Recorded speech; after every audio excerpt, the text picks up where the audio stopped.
Selamat datang. Hari ini kita akan membahas sebuah panggilan yang sering banget disalahpahami, yaitu menjadi seorang pembawa damai. Ini tuh bukan soal pasif menghindari masalah, tapi justru sebuah tindakan aktif yang bisa mengubah segalanya. Yuk kita telusuri bareng-bareng jalan dari ketenangan yang palsu menuju pemulihan yang sejati. Pernah nggak sih ngerasa kayak gini? Di satu sisi, pengennya suasana tetap tenang, adem ayem. Tapi di sisi lain, ada luka yang belum beres. Ada sesuatu yang terus mengganjal di hati. Rasanya tuh kayak nahan napas terus-terusan, iya kan? Nah, pembahasan kita kali ini akan membongkar perasaan melelahkan itu dan menawarkan jalan keluarnya. Oke, ini dia peta perjalanan kita hari ini. Kita mulai dengan mengenali masalahnya, yaitu lelahnya kedamaian yang semu. Terus, kita bedah perbedaan penting antara jadi pecinta damai dan pembawa damai. Setelah itu, kita akan temukan otoritas di balik panggilan ini, melihat teladan utamanya, dan yang terakhir, kita siapkan rencana praktis yang bisa langsung Anda coba. Perjalanan kita dimulai dari titik yang mungkin paling kita kenal, rasa lelah. Jadi, ini bagian pertama, lelahnya kedamaian semu. Dan seperti yang tertulis di sini, ini adalah momen di mana diam itu justru bukan emas. Nah, ini dia inti masalahnya. Kita sering banget milih diam, mikirnya sih kita lagi menjaga perdamaian. Padahal, sebetulnya kita cuma lagi nyapu masalah ke bawah karpet. Kita terjebak dalam keheningan yang dingin. Lukanya itu tetap ada loh mengerogoti dari dalam. Inilah yang namanya beban kedamaian semu. Kelihatannya tenang di permukaan, tapi di dalam ada badai. Nah, kutipan ini mengubah cara kita memandang segalanya. Damai yang sejati itu ternyata bukan sesuatu yang pasif, tapi aktif. Damai itu lahir bukan dari lari dari masalah, tapi dari keberanian. Keberanian buat apa? Keberanian buat menghadapi keretakan itu dan membawa pemulihan ke dalamnya.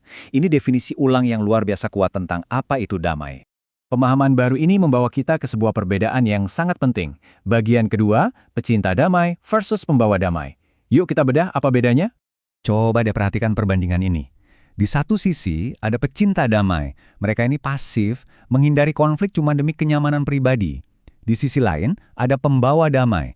Mereka aktif, berani masuk ke dalam masalah demi rekonsiliasi yang sejati. Pertanyaannya, kita lebih sering ada di tim yang mana ya? Sekarang ayo kita lihat bahasa aslinya, karena disinilah letak kuncinya. Kata yang dipakai di Alkitab itu bukan orang yang cuma suka damai, tapi eirinopoioi. Perhatikan deh bagian akhirnya poioi. Itu artinya membuat atau memproduksi. Jadi pembawa damai itu adalah seorang pembuat damai, seorang arsitek pemulihan, bukan cuma penonton yang pasif. Dan ini dia, janji yang luar biasa untuk para eirenopoioi, para pembuat damai yang aktif itu. Mereka akan disebut anak-anak Allah. Ini bukan sekedar gelar loh, tapi sebuah identitas yang sangat dalam yang akan membawa kita ke bagian selanjutnya. Kita masuk ke bagian ketiga, otoritas seorang pembawa damai. Di sini kita akan kupas lebih dalam lagi, apa sih sebetulnya arti dari sebutan anak-anak Allah itu? Ternyata kata Yunani untuk anak-anak di sini itu bukan teknon, yang artinya anak kecil, tapi huioi. Huioi itu mengacu pada putra yang sudah dewasa, yang punya wewenang hukum untuk mewakili nama baik, karakter, dan kehendak ayahnya. Jadi ini bukan soal status, tapi soal fungsi dan otoritas yang dipercayakan kepada kita. Artinya apa? Artinya, saat kita menjadi pembawa damai, kita sedang menjalankan fungsi kita sebagai hui-hui, sebagai putra-putri dewasa yang dipercaya. Kita ini seperti duta besar yang mewakili hati Bapa kita Tuhan, yang merupakan inisiator terbesar dari semua pemulihan hubungan. Lalu gimana caranya kita mencerminkan hatinya? Nah, ini membawa kita ke bagian 4, meneladani inisiatif Tuhan. Dan ini menjawab pertanyaan yang paling sering muncul. Kenapa justru kita yang harus mengambil langkah pertama? Ini mungkin pertanyaan yang ada di benak kita semua kan? Rasanya tuh nggak adil. Kenapa harus saya yang mulai? Apalagi kalau saya yang merasa jadi korban. Ini pergumulan yang sangat nyata. Dan ternyata, Alkitab memberikan jawaban yang sangat radikal. Ini dia jawabannya. Tuhan itu nggak nunggu kita jadi baik dulu. Dia nggak nunggu kita minta maaf dulu. Justru sebaliknya, waktu kita masih dalam posisi yang salah, waktu kita masih berdosa, Dia yang ambil inisiatif duluan. Dia yang menunjukkan kasih-Nya dengan pengorbanan terbesar. Inilah yang dimaksud dengan inisiatif ilahi. Panggilan kita adalah meneladani keberaniannya. Untuk berani membuka jendela dan membiarkan cahaya pemulihan itu masuk, bahkan saat di luar masih terasa gelap. Kita mengambil langkah pertama karena Dia sudah lebih dulu mengambil langkah pertama untuk kita. Oke, kita sudah paham apa itu pembawa damai dan mengapa kita dipanggil untuk melakukannya. Sekarang, pertanyaan terbesarnya, gimana caranya? Kita masuk ke bagian 5, bagian terakhir, rencana praktis untuk perdamaian. Sebelum kita melangkah keluar, kita harus melangkah ke dalam dulu. Kita harus jujur sama diri sendiri.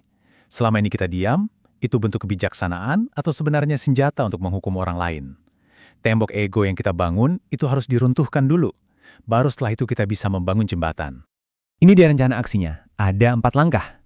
Pertama, coba deh pikirkan. 1 nama, 1 hubungan yang lagi renggang. Kedua, ambil inisiatif. Jangan menunggu, Anda yang hubungi duluan. Ketiga, ini yang mungkin paling berat, singkirkan gengsi dan bersiaplah untuk bilang maaf ya, bahkan kalau Anda merasa tidak sepenuhnya salah. Dan keempat, serahkan hasilnya kepada Tuhan dan tetap maju dengan iman, apapun hasilnya. Dan ingatlah ayat-ayat ini sebagai penguat.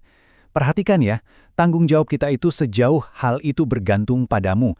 Kita nggak bisa mengontrol respons orang lain, tapi kita 100% bisa mengontrol inisiatif kita. Dan percayalah, tindakan membawa damai itu sendiri sudah menabur benih kebenaran. Pada akhirnya, menjadi pembawa damai atau erenopoioi itu bukan sekedar perbuatan baik biasa. Ini adalah sebuah panggilan yang luhur.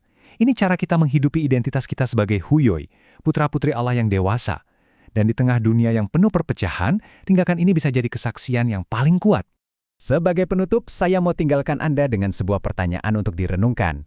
Coba tanyakan ini ke diri Anda dengan jujur. Apakah diam yang Anda pilih selama ini adalah alat kebijaksanaan, atau sebenarnya itu hanyalah perisai untuk melindungi ego Anda?